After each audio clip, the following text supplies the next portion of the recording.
नमस्कार, तपाई हेर्दै हुनुहुन्छ नेपाल पोस्ट। म गोविन्द चपगाई। आज मिति विक्रमसम्म 2079 साल आश्विन 25 गते मंगलबार, इस्वीसम्म 2022 अक्टोबर 11 तारिक। यसै गरी आज कार्तिक कृष्ण द्वितीय तिथि पनि परेको छ। दर्शकबिन सदा जस्तै आज पनि देश तथा विदेशका हेर्नै पर्ने महत्त्वपूर्ण खबर। पछिल्लो क्रममा परिरहेको अविरल वर्षाले पारेको असर, बाढी पहिरो अपडेट, आगामी मक्सिर 4 गतेका चुनाव विशेष समाचारहरू, सन्दीप प्रकरण सँगै आज दिनभरि कहाँ के हुँदैछ त शुभ बिहानी सँगै सम्पूर्ण जानकारीहरू लिएर उपस्थित भइसकेका छौं। कृपया समाचार समय अवधिसम्म हामीसँगै रहनुहोला। आउनुहोस् समाचार सुरु गरौं आजका मुख्य शीर्षकहरूबाट। बाजुरामा पहिरोमा परि 1 जनाको मृत्यु, प्रहरी चौकी सारियो। बेपत्ता भएका 13 मलामीको खोजीका लागि जुम्लाबाट खटाइयो प्रहरी। 5 दिनपछि खुल्यो बेनी जोमसम सडक खण्ड। कर्णालीको बाढीले 800 भन्दा बढी घर परिवार विस्थापित। हाँडी गाउँको जात्रामा प्रदीप र पालेनको जम्का भेट। रेखा थापालाई छवि ओझाले दिए जितको शुभकामना। सत्यमोहन जोशीको मुटुको चालमा पनि समस्या। बागी उम्मेदवारी फिर्ता नलिए पार्टीबाट निष्कासन गर्ने सत्ता गठबन्धनको निर्णय। उचित समय आएपछि मात्र आफू बोल्ने भीम रावलको भनाई। रूपन्देही 3 मा गृहमन्त्री खाँडलाई दीपक बोहरा भारी पर्न सक्ने। गण्डकीमा अबको मुख्यमन्त्री पनि लमजुङबाटै हुने पृथ्वी सुब्बाको दाबी। माओवादी नेतालाई कमल थापाले गरे एमालेमा स्वागत। देउवा विरुद्ध कर्ण मल्लको उजुरी। नागरिकता र मतदाता नामावलीमा फरक जन्ममिति। निर्वाचन निष्पक्ष र भयरहित हुने मन्त्री कार्कीको विश्वास। करिश्माले पोखिन एमालेसँग असन्तुष्टि। बालेन शाहका काकाले पनि दिए स्वतन्त्र उम्मेदवारी। सन्दीप विरुद्ध उजुरी दिने युवतीको 2वटा जन्म दर्ता भएको दाबी। चितवन मेडिकल कलेजमा तोडफोड गर्ने 11 जना विरुद्ध किटानी जारी दर्ता, 3 जना पक्राउ। जुवातासमा पैसा हारेको विवादले युवकको हत्या, 3 जना पक्राउ। थप 27 जनामा कोरोना भाइरसको संक्रमण पुष्टि। नेपालले पहिलो खेल भुटान विरुद्ध खेल्दै र चीनमा 83 मिटर भन्दा अग्लो रुख भेटियो। अब सुन्नुहोस् पूरा समाचार। अविरल वर्षासँगै आएको पहिरोले घर भत्किँदा जगन्नाथ गाउँपालिका 1 मा 1 जनाको मृत्यु भएको छ भने 1 जना महिला घाइते भएकी छिन्। मृत्यु हुनेमा जगन्नाथ गाउँपालिका 1 का अन्दाजी 45 वर्षीय प्रभुलाल गिरी रहेका छन् भने उनकी आमा घाइते भएकी छिन्। घाइतेलाई उपचारका लागि कोल्टी लगिएको जिल्ला प्रहरी कार्यालय बाजुराले जानकारी दिएको छ। पहिरोमा परि गिरीको मृत्यु र उनकी आमा घाइते भएको जानकारी प्राप्त भएपछि टोलीले घाइतेको उद्धार गरेको थियो। सोही गाउँमा पहिरोमा परि 3 परिवार विस्थापित भएको जिल्ला प्रहरी कार्यालय बाजुराका प्रहरी नायब उपरीक्षक सूर्य थापाले जानकारी दिएका हुन्।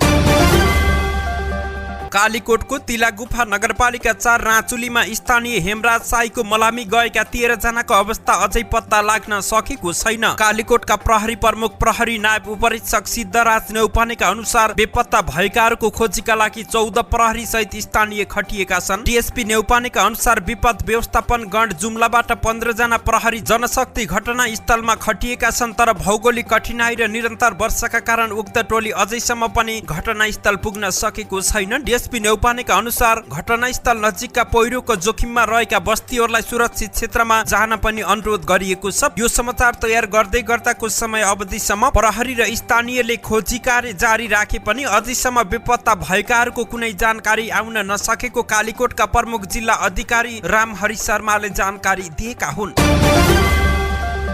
गएको बुधबारदेखि बन्द बेनी जोमसोम सडक खण्ड हिजो सोमबारदेखि पुनः सञ्चालनमा आएको छ। अविरल वर्षासँगै पहिरो खसेर दशैंको मुख्य दिन अर्थात् टीका लगाउने दिनदेखि बन्द भएको बेनी जोमसोम सडक खण्ड पहिरो पन्छाएपछि 5 दिनपछि सञ्चालनमा आएको छ। बेनी जोमसोम खण्डमा सडक माथिबाट ठाउँ-ठाउँमा खसेको पहिरो हटाएर सडक खुलाइएको जिल्ला प्रहरी कार्यालय म्याग्दीले जानकारी दिएको छ। वर्षाले बेनी जोमसोम सडक खण्ड अन्तर्गत म्याग्दी खण्डको आधा दर्जन ठाउँको पहिरो पन्छाएर सडक खुलाइएको म्याग्दीका प्रहरी नायब उपरीक्षक डीएसपी तिलक भारतीले जानकारी दिनुभएको हो। लगातारको वर्षाले कर्णाली नदीमा आएको बाढीले 800 भन्दा बढी घर परिवार विस्थापित भएका छन्। राजापुर नगरपालिका र गेरुवा गाउँपालिकाका 800 घर डुबानमा पारेको र उनीहरूलाई नजिकैको सुरक्षित स्थानमा स्थानान्तरण गरिएको राजापुर नगरपालिकाका प्रमुख दिपेश चौधरीले जानकारी दिएका हुन्। नदी र खोलामा पानीको सतह बढ्ने क्रम नरोकिएकाले तटीय क्षेत्रका बासिन्दालाई नदीमा माछा मार्ने र काठ ओसार्ने काममा नजान आग्रह गरिएको प्रमुख जिल्ला अधिकारी बन्धु प्रसाद वास्तोलाले जानकारी दिएका हुन्। नेपाली कांग्रेसबाट काठमाडौँ क्षेत्र नम्बर 5 मा उम्मेद्वार रहेका प्रदीप पौडेल र काठमाडौँ महानगरपालिकाका मेयर बालेन शाह बीच हिजो जम्का भेट भएको छ। काठमाडौँको हाँडी गाउँमा भएको जात्राका बेला उनीहरू बीच जम्का भेट भएको र समसामयिक विषयहरूमाथि केन्द्रित रहेर केही कुराकानी भएको पौडेलको सचिवालयले जानकारी दिएको छ। मेयर शाह र उपमेयर सुनिता डङ्गोल लगायत पनि जात्रामा सहभागी हुन हाँडी गाउँ पुगेका थिए। मक्सिर 4 मा हुने चुनावका लागि सत्ता गठबन्धनबाट प्रदीप काठमाडौँ 5 मा उम्मेद्वार बनेका छन्।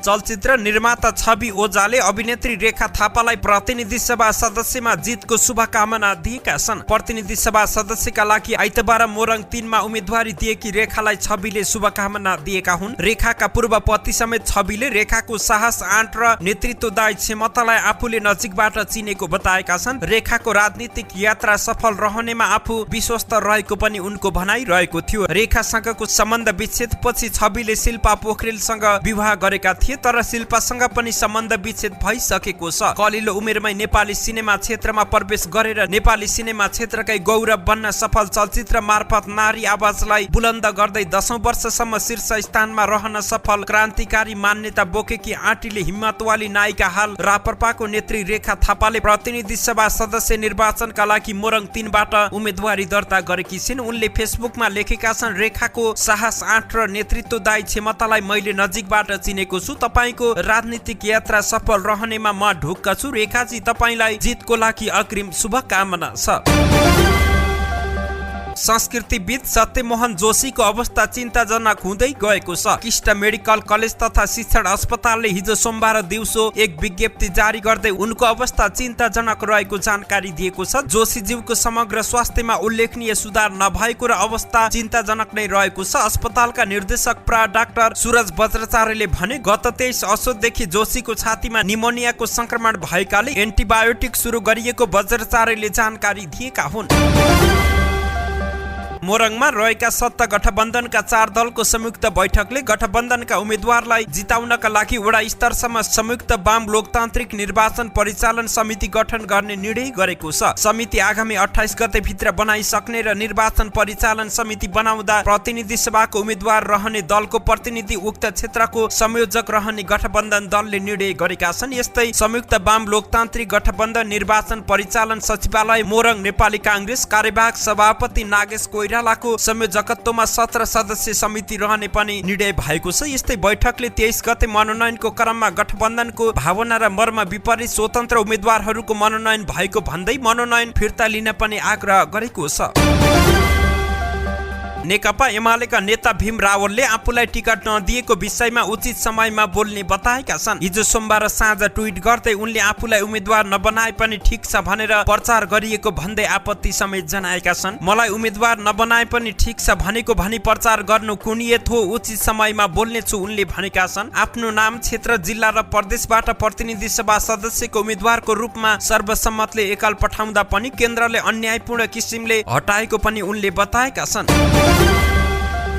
2074 सालमा समानुपातिक पद्धतिबाट प्रतिनिधि सभा सदस्य बनेका नेपाली कांग्रेसका नेता बालकृष्ण खाँड यसपटक भने रूपन्देही 3 बाट प्रत्यक्ष चुनाव लड्ने भएका छन्। गृहमन्त्री समेत रहेका उनले प्रतिस्पर्धीका रूपमा पाएका छन्। पञ्चायतकालदेखिका राजनीतिक खेलाडी राप्रपा नेता दीपक बोहरा खाँडलाई नेकपा माओवादी केन्द्र, नेकपा एकीकृत समाजवादी, लोकतान्त्रिक समाजवादी पार्टीको समर्थन रहेको छ। बोहरालाई भने नेकपा एमाले र जनता समाजवादी पार्टीको साथ रहेको छ। पञ्चायतकालमा 4 पटक र गणतन्त्र पछि 3 पटक मन्त्री भइसकेका 72 वर्षका अनुभवी बोहराले यसपटकको चुनाव आफ्ना लागि अन्तिम भएको बताएका थिए। बोहरा रूपन्देही 1 बाट चुनाव लड्न चाहन्थे किनभने उनलाई जितका लागि त्यहाँ सहज रहेको थियो। 30 वैशाखको स्थानीय तह निर्वाचनमा वडा अध्यक्षहरूले पाएको मतको आधारमा यो क्षेत्रमा सत्ता गठबन्धन भन्दा एमाले राप्रपा जसपा गठबन्धन 12,000 मतले अगाडि रहेको छ। तर एमाले सचिव छविलाल विश्वकर्माले 2074 सालमा जितेको आफ्नो क्षेत्र नछाडेपछि बोहराले गृहमन्त्री खाँडलाई प्रतिस्पर्धाका रूपमा स्वीकार्न पुगेका हुन्। नेकपा एमालेका उपमहासचिव पृथ्वी सुब्बा गुरुङले गण्डकी प्रदेशको अबको मुख्यमन्त्री आफ्नै गृह जिल्ला लमजुङबाट बन्ने बताएका छन्। गण्डकीको मुख्यमन्त्री बन्ने योजनाका साथ लमजुङ प्रदेशसभा खबाट प्रदेशसभामा उम्मेद्वार बन्न चाहेका गुरुङले प्रतिनिधि सभाकै टिकट पाए। पृथ्वी सुब्बाले दाबी गरेको क्षेत्रमा काठमाडौँ डेलिगेसन गएर कृष्ण अधिकारीले टिकट हात पारेको लमजुङका नेताहरूले बताएका छन्। लमजुङको प्रदेशसभा कबाट भने जमिन्द्र मान घले उम्मेद्वार रहेका छन्। गुरुङले तिनै घलेलाई इङ्गित गर्दै लमजुङले मुख्यमन्त्री पाउने बताएका छन्। एमालेको लमजुङ जिल्ला कमिटीले हिजो सोमबार बेसी शहरमा गरेको शुभकामना आदान प्रदान कार्यक्रममा बोल्दै पृथ्वी सुब्बाले तीनवटै क्षेत्र जित्ने र मुख्यमन्त्री पनि लमजुङबाटै हुने दाबी गरेका हुन्। एमाले पार्टी कार्यालय मकवानपुरमा हिजो एउटा अचम्मको दृश्य देखियो। नेकपा माओवादी केन्द्रका जिल्ला स्तरका नेता पार्टी परित्याग गरी नेकपा एमाले प्रवेश गर्दै थिए भने उनको स्वागत गर्नेमा थिए रापरपा नेपालका अध्यक्ष कमल थापा। एमालेले आगामी मक्सिर 4 मा हुने निर्वाचनका सन्दर्भमा चुनावी रणनीति बनाउनका लागि आफ्ना पार्टीका तर्फबाट उम्मेद्वार बनेका नेता र जनवर्गीय संगठनका नेतासँग अन्तर्क्रिया कार्यक्रम राखेको थियो। उक्त कार्यक्रममा एमालेको समर्थनमा उम्मेद्वार बनेका थापा पनि अरू उम्मेद्वार सँगै रहेका थिए। यही कार्यक्रममा माओवादी केन्द्रका जिल्ला सदस्य शंकर राउत एमाले प्रवेश गरे। थापाले उनै राउतलाई एमालेमा स्वागत गरेका हुन्। कार्यक्रममा उनले करिब 20 मिनेट पनि सम्बोधन गरेका थिए। सम्बोधनको बढी जसो समय उनले एमाले अध्यक्ष केपी शर्मा ओलीको प्रशंसामा खर्च गरे भने राष्ट्रपति शक्तिलाई किनारा लगाउन सत्ता गठबन्धन लागि परेको आरोप समेत लगाएका छन्। नेपाली कांग्रेसका वरिष्ठ नेता रामचन्द्र पौडेलले गठबन्धनलाई बलियो बनाएर निर्वाचनमा जान आग्रह गरेका छन्। नेपाली कांग्रेस तनहुँको कार्यक्रममा हिजो बसेको गठबन्धनका दलका नेताहरूको बैठकमा वरिष्ठ नेता पौडेलले गठबन्धन अहिलेको आवश्यकता भएकाले गठबन्धनलाई बलियो बनाउनुको विकल्प नभएको बताएका छन्। तनहुँका 4 प्रदेशसभा क्षेत्रमा गठबन्धनको घटक नेकपा एकीकृत समाजवादीका तर्फबाट उम्मेदवारी दर्ता भएका विषयमा पौडेलले उम्मेदवारी फिर्ता लिएर सहयोग गर्न आग्रह गरेका छन्। गठबन्धन जिल्लाबाट नभई केन्द्रबाटै भएको हुनाले यस विषयमा विचार गरेर उम्मेदवारी फिर्ता लिन पौडेलले आग्रह गरेका छन्।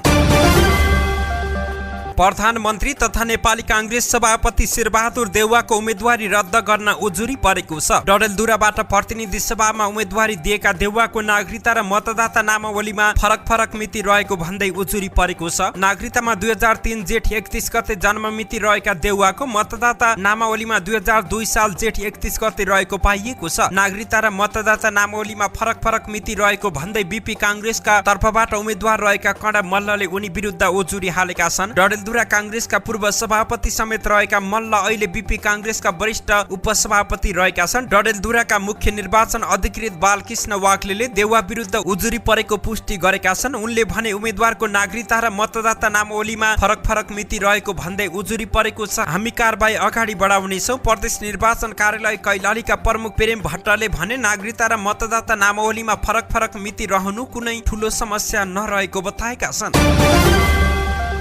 सरकारका प्रवक्ता एवं संचार तथा सूचना प्रविधि मन्त्री ज्ञानेन्द्र बहादुर कार्कीले मक्सिर 4 गतेको प्रतिनिधि सभा तथा प्रदेश सभा निर्वाचन स्वतन्त्र, निष्पक्ष, धाँधली रहित र भयरहित वातावरणमा सम्पन्न हुने बताएका छन्। आइतबार नेपाली कांग्रेस सहित सत्ता गठबन्धनबाट सुनसरी क्षेत्र नम्बर 4 मा प्रतिनिधि सभा सदस्यको मनोनयन दर्ता गराएका उनले हिजो सञ्चारकर्मीसँग आगामी निर्वाचनपछि मुलुकमा विकास, समृद्धि, सुशासन, शान्ति, स्थायित्व र आर्थिक स्थिरता कायम हुने बताएका छन्। अबको सरकारले देशबाट रोजगारी र गरिबी अन्त्यका लागि काम गर्ने पनि उनले जिकिर गरेका छन्। नेकपा एमालेबाट टिकट नपाएपछि अभिनेत्री समेत रहेकी नेत्री करिश्मा मानन्दर सूर्यकुमारीले असन्तुष्टि पोखेकी छिन्। हिजो सोमबार बिहान सामाजिक सञ्जाल फेसबुकमा तस्बिर पोस्ट गर्दै करिश्माले टिकट नपाएकोमा असन्तुष्टि पोखेकी हुन्। उनले फेसबुकमा लेखेकी छिन्, विद्रोह नगर्ने स्वभाव रह्यो, नगर्दा पनि भगवानले सबै दिए, तर आज महसुस हुँदैछ बन्द कोठामा बस्नुभन्दा बाहिर निस्केर श्वास फेर्नु राम्रो हो। करिश्मा ललितपुर 1 की बासिन्दा हुन्। 2078 साल चैत 8 गते एमाले प्रवेश गरेकी करिश्माले त्यस लगत्तै आफ्नो वास्तविक नाम सूर्यकुमारी भएको सार्वजनिक गरेकी थिइन्। काठमाडौँ महानगरपालिकाको मेयरमा स्वतन्त्र उम्मेद्वार भएर चुनाव जितेका बालेन्द्र शाह बालेनका काका इन्जिनियर सत्यनारायण शाहले पनि प्रतिनिधि सभा सदस्यका लागि स्वतन्त्र उम्मेदवारी दिएका छन्। उनले धनुषा 3 मा प्रतिनिधि सभाका लागि उम्मेदवारी दर्ता गराएका हुन्। उनी महोत्तरी 1 डाँडाका बासिन्दा रहेका छन्, तर कर्मभूमि जनकपुर भएकाले धनुषा 3 लाई आफ्नो चुनावी क्षेत्र उनले बनाएका छन्। मेकानिकल इन्जिनियरबाट रिटायर शाहले पछिल्लो समय आफ्नो लेख रचनाका मार्फत तराई मधेसका राजनीतिक, आर्थिक, सांस्कृतिक समस्यालाई उजागर गर्दै आएका थिए। उम्मेदवारहरूले सामाजिक सञ्जालमा गरिएको विज्ञापन पनि निर्वाचन खर्चमा समावेश हुने भएको छ। 165 प्रतिनिधि सभा सदस्य र 330 प्रदेश सभा सदस्यका लागि आइतबार देशभर उम्मेदवारी दर्ता भएको छ। उम्मेदवारी दिएका मध्ये कतिपयले सामाजिक सञ्जालमा आफ्नो प्रचार प्रसार र विज्ञापन गर्न थालेका छन्। निर्वाचन आयोगले सोमबार विज्ञप्ति जारी गर्दै राजनीतिक दल र उम्मेदवारले सामाजिक सञ्जालमा विज्ञापन गर्दा हुने खर्च निर्वाचन खर्चमा समावेश हुने प्रश्न पारेको छ। सामाजिक सञ्जालमा विज्ञापन गरे नगरेको आफ्नो संयन्त्रले अनुगमन गरिरहेको भन्दै आयोगले भनेको छ। सामाजिक सञ्जाल मार्फत हुने विज्ञापनको सबै खर्च विवरण समेत चुस्त दुरुस्त राख्न सबै राजनीतिक दल र उम्मेदवारलाई आग्रह गरेको छ। रूपन्देही 5 मा नेकपा एमालेका तर्फबाट वासुदेव घिमिरेको उम्मेदवारीलाई निर्वाचन आयोगले मान्यता दिएको छ। यो क्षेत्रमा एमालेका पोलिट ब्युरो सदस्य खिमलाल भट्टराईको पनि उम्मेदवारी परेको छ, तर घिमिरेको उम्मेदवारी दर्ता पहिले भएको भन्दै आयोगले उनैलाई मान्यता दिएको हो। आयोगको यो निर्णयले भट्टराई प्रतिनिधि सभा सदस्यको उम्मेदवार बन्न पाएनन् भने उनको राष्ट्रिय सभा सदस्य पनि पद गएको छ। उनले राष्ट्रिय सभा सदस्यबाट राजीनामा दिएर प्रतिनिधि सभा सदस्यमा उम्मेदवारी दिएका थिए। रूपन्देही 5 मा सर्वसम्मत सिफारिस भएका भट्टराईले एमाले अध्यक्ष केपी ओलीकै निर्देशनमा राष्ट्रिय सभा सदस्यको राजीनामा दिएको बताएका छन्। क्षेत्रीय कमिटी, जिल्ला कमिटी र प्रदेश कमिटीले सर्वसम्मत रूपमा मलाई सिफारिस गरेको थियो। पार्टी अध्यक्ष केपी ओली पनि राष्ट्रिय सभाबाट राजीनामा गर्नु भन्नुभयो। मैले राजीनामा गरेर उम्मेदवारी दिए, भट्टराईले भने। तर रूपन्देही 3 बाट सिफारिस भएका तिलोत्तमा नगरपालिकाका पूर्व मेयर घिमिरे रूपन्देही 5 को उम्मेदवार बनेका छन्। पार्टीको निर्णय भएपछि बासुजीले थुत्नुपर्ने उम्मेदवारी फिर्ता लिनुपर्ने हो, उहाँले अस्वीकार गर्नुभयो, भट्टराईले भने। घिमिरेले पनि पार्टीको निर्णयका आधारमा आफूले टिकट पाएको तर्क गरेका छन्। क्रिकेटर सन्दीप लामिछानेलाई बलात्कारको आरोप लगाउने किशोरी नाबालिग नभएको दाबी गरिएको छ। सन्दीपका वकिलले जिल्ला अदालत काठमाडौँ परिसरमा सञ्चारकर्मीलाई प्रतिक्रिया दिँदै युवती नाबालिग नभएको दाबी गरेका छन्। बयानका क्रममा सन्दीपले न्यायाधीश सामु आरोप लगाउनेले आफूसँगको भेटका क्रममा 19 वर्ष उमेर बताउने गरेको बताएका थिए। यस्तै वकिल सरोज घिमिरेले अध्ययन प्रयोजनका लागि किशोरीले उमेर घटाएर अर्को जन्मदर्ता बनाएको पाइएको दाबी गरेका छन्। म्याद थप अघि सन्दीपले आफू निर्दोष रहेको बताउँदै आत्मविश्वासका साथ न्यायाधीश सामु आफ्नो कुरा राखेका थिए। उनले आफ्नो गोपनीयता भङ्ग गरेको अवस्थामा त्यसको वैकल्पिक उपचार हुन्छ कि हुँदैन भनेर प्रश्न समेत गरेका थिए। बाँकेको खजुरा गाउँपालिका 2 सीतापुरमा रुखमा अड्किएका 2 जनाको उद्धार भएको छ। सीतापुरको किरण नाला तर्ने क्रममा बगाएर रुखमा अड्किएका खजुरा गाउँपालिका 2 का 32 वर्षीय तेजबहादुर रोकाएर बर्दियाको बारबर्दिया नगरपालिका 6 का 27 वर्षीय जनक चौधरीको उद्धार भएको हो। स्थानीयवासीको समन्वयमा उनीहरूको उद्धार गरिएको बाँके प्रहरीले जानकारी दिएको छ। लगातार 7 दिनदेखि भइरहेको वर्षाका कारण दैलेखमा सडक सञ्चार र विद्युत सेवा बन्द भएको छ। ठाउँ ठाउँमा पहिरो गएका कारण सडक सञ्चार र यातायात सेवा बन्द भएको छ। एक ठाउँको पहिरो हटाउन साथ फेरि अर्को ठाउँमा पहिरो खस्ने गरेको कारण सडक सञ्चालन हुन सकेको छैन। यस्तै पहिरोका कारण ठाउँ ठाउँमा विद्युतका पोल ढल्दा बिजुली आपूर्तिमा समस्या भएको नेपाल विद्युत प्राधिकरण दैलेखका निमित्त कार्यालय प्रमुख प्रेमबहादुर विष्टले जानकारी दिनु भएको छ। उहाँले भन्नुभयो, एक ठाउँमा बनाइसक्दा अर्को ठाउँमा पोल ढलेको खबर आउँछ, जुटिरहेकै छौं, विद्युत सेवा सुरु गर्न सकिएको छैन। विद्युत आपूर्तिमा अवरोध र लगातारको वर्षाले विकल्पमा काम गर्ने सोलर चार्ज हुन नसकेका कारण दैलेखका 4 वटा पालिकामा एफएम रेडियोको प्रसारण र 3 वटा दैनिक पत्रिका प्रकाशन समेत रोकिएको छ। यस्तै नेपाल टेलिकम र एनसीएल का टावर बन्द भएका कारण मोबाइलमा नेटवर्क आएको छैन। जिल्लाका विभिन्न 29 ठाउँमा यी 2 कम्पनीका टावर रहेका छन्। जिल्ला सदरमुकाममा नेपाल टेलिकम र एनसीएलले जेनेरेटरबाट बीटीएस टावर चलाएका कारण सदरमुकाम र आसपासका मात्र मोबाइल नेटवर्क र नेपाल टेलिकमको ल्यान्डलाइन चलेका छन्। चितवन मेडिकल कलेजको आइसियु भित्रै पसेर तोडफोड गरेको आरोपमा 11 जना विरुद्ध किटानी जारी दर्ता भएको छ। कलेजले सीसीटीभी फुटेज र भिडियोमा देखिएका तोडफोड गर्नेहरू विरुद्ध जिल्ला प्रहरी कार्यालयमा किटानी जारी दिएको हो। जिल्ला प्रहरी कार्यालयका प्रमुख एसपी नवराज अधिकारीले 11 जना मध्ये 3 जनालाई पक्राउ गरिसकेको बताएका छन्। अन्यको खोजी भइरहेको पनि उनले जानकारी दिएका छन्। पाचन प्रणालीमा इन्फेक्सन भएर रगतमा फैलिएपछि धेरै अङ्गले काम गर्न छाडिसकेको अवस्थामा चितवन मेडिकल कलेज प्रशिक्षण अस्पताल पुर्याइएका भरतपुर महानगरपालिका 13 उजेली नगरका 36 वर्षीय रमेश कुँवरको गत सोमबार उपचारका क्रममा मृत्यु भएको थियो। दिउँसो 12:15 बजे गम्भीर अवस्थामा अस्पताल पुर्याइएका कुँवरलाई तुरुन्तै आइसियुमा राखेर उपचार सुरु गरिएको थियो। उपचारका क्रममा उनको साँझ 5 बजेतिर मृत्यु भएको थियो। अस्पताल पुगेका मृतकका आफन्तहरूले चिकित्सकको लापरवाहीका कारण बिरामीको मृत्यु भएको भन्दै आइसियु भित्रै पसेर अन्धाधुन्द तोडफोड गरेका थिए।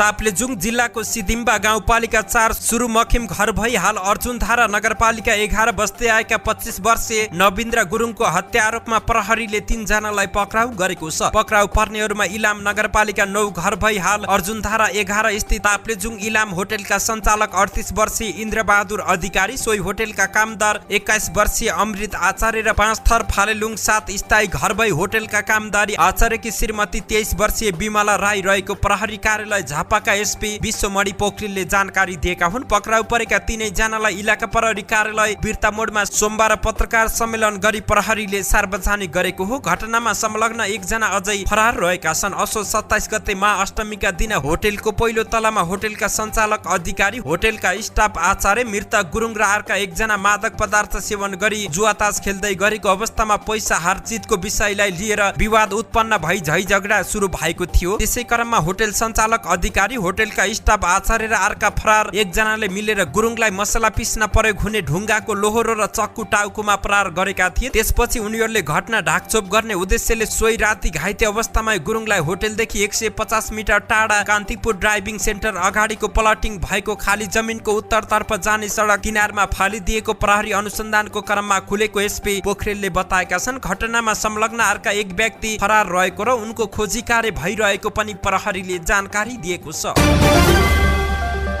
सोलखुम्बुको थुलुङ दुधकोशी गाउँपालिका 2 काङ्गेलका अन्दाजी 27 वर्षीय ट्रेकिङ गाइड बालकुमार कार्की धौलागिरी हिमालको बेस क्याम्पमा लडेर बेपत्ता भएका छन्। फुल सिजनल माउन्टेन ट्रेक्स प्रालीबाट पदयात्रामा निस्किएका गाइड कार्की गत बिहिबार बेस क्याम्पको खरपासमा खसेर बेपत्ता भएका हुन्। विदेशी पर्यटक लिएर धौलागिरी क्षेत्रको पदयात्रामा निस्किएका कार्कीको अवस्था अहिलेसम्म अज्ञात रहेको कम्पनीका म्यानेजिङ डाइरेक्टर बसन्त लिम्बुले जानकारी दिएका छन्। सो क्षेत्रमा हिमपात भइरहेकाले बेपत्ताको खोजीमा समस्या भएको छ। खोजीका लागि आज काठमाडौँबाट 1 टोली घटनास्थलतर्फ प्रस्थान गर्ने कम्पनीले जनाएको छ। घटनाको विषयमा प्रहरीलाई कुनै आधिकारिक जानकारी नभएको जिल्ला प्रहरी कार्यालय म्याग्दीका प्रहरी नायब उपरीक्षक डीएसपी तिलक भारतीले जानकारी दिएका छन्।